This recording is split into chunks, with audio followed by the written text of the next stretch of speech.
Om Sai Ram. Welcome to Living Spiritually. How does one meditate on Baba? No one has been able to fathom the nature or the form of the Almighty. Even the Vedas and the thousand tongued Shesha are not able to describe it fully. But the devotees cannot but know and look at the form of the Lord, for they know that his feet are the only means of their happiness. They know no other method of attaining the supreme goal of life except meditating on the holy feet of the Lord. Hemad Pant suggests an easy way of devotion and meditation. Look at Baba's posture. See how fine it is. He is sitting with his legs folded, the right leg across the left knee, the fingers of his left hand are spread on the right foot. On the right toe are spread his two fingers, the index and the middle one. By this posture, Baba means to say that if anyone wants to see his light, be egoless, very humble, and meditate on his toe through the opening between the two branches. This is the easiest means of attaining devotion. Let us turn for a moment to Baba's life. Shirdi has become a place of pilgrimage on account of Baba's stay. People from all quarters flocked there, and both the rich and the poor began to be benefited in more ways than one. Who can describe Baba's boundless love, his wonderful knowledge, and his all pervasiveness? Blessed is he who could experience one or all of this. Sometimes Baba observed long silence, which were in a way his dissertation on the Brahma. And at other times he was consciousness bliss incarnate. Sometimes he spoke in parables, and at other times indulged in wit and humor. At times he was quite unambiguous, that is clear, and at times he seemed enraged. Sometimes he gave his teaching in a nutshell, while at other times he argued at length. Many a times he was very direct. In this way, he gave varied instructions to people according to their requirements. His life was therefore inscrutable, beyond the king of our mind and beyond our intellect and speech. Our longing to see his face, to speak with him, and hear his leelas was never satisfied, and yet we are overflowing with joy.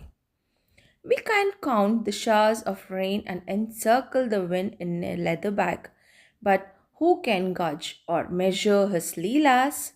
Now, let's hear with one aspect of them. Now he anticipated or forestalled the calamities of his devotees and warded them off in time. A story about Balasaheb Merikar. Balasaheb Merikar, Sirdhar Kaka Saheb Merikar's son, was Mamaldar at Kopargaon. He was going on a tour to Chitali. On the way, he came to Shirdi to see Sai Baba. When he went to masjid and prostrated himself before Baba, the usual conversation regarding health and other matters commenced. When Baba suddenly sounded a note of warning as follows: "Do you know our Dwarka Mai?" As Bala Sahib did not understand what Baba meant, he kept quiet, and Baba continued, "Our Dwarka Mai is where you are seated. She wards off all the dangers and anxieties of her children who sit on her lap." The Masjid Mai is very merciful. She is the mother of simple devotees whom she will save in calamities. Once a person sits on her lap, all his troubles are over. He who rests in her shade gets bliss. Then Baba gave him Odi and blessed him by placing his protecting hand on Mirkar's head. When Balasaheb was about to depart, Baba again said, "Do you know the Lamba Bhava, the serpent?"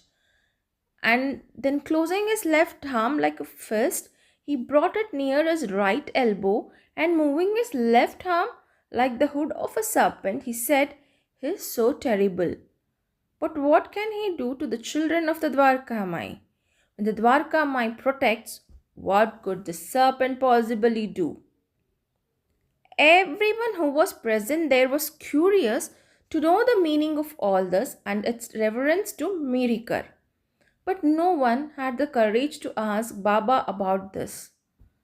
Then Bala Sahib bowed before Baba and left the masjid with Shama. Baba called Shama back and asked him to accompany Bala Sahib and enjoy the Chitali trip. Shama went up to Bala Sahib and told him that he would travel with him according to Baba's orders. Bala Sahib replied that he did not come as it could be inconvenient.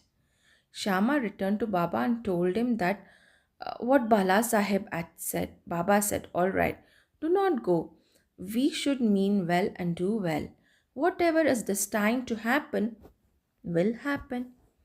In the meanwhile, Bala Sahib thought over it again and asked Shama to accompany him.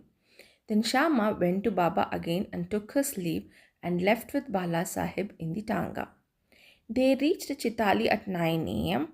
and encamped in the Maruti temple. The office workers had not arrived, so they sat quietly in the temple chatting. Bala Sahib was sitting on a mat reading a newspaper. His uparani, that is the upper dhota, was spread across the waist, and on a part of it a snake was sitting unobserved. It began to move with rustling sound which was heard by the peon. He bought a lantern, saw the snake and raised an alarm. Bala Sahib was frightened and began to shiver with fear. Shama was also stunned. Then Shama and the others moved stealthily and picked up sticks and clubs. The snake slithered slowly off Mirika's waist and was immediately done to death.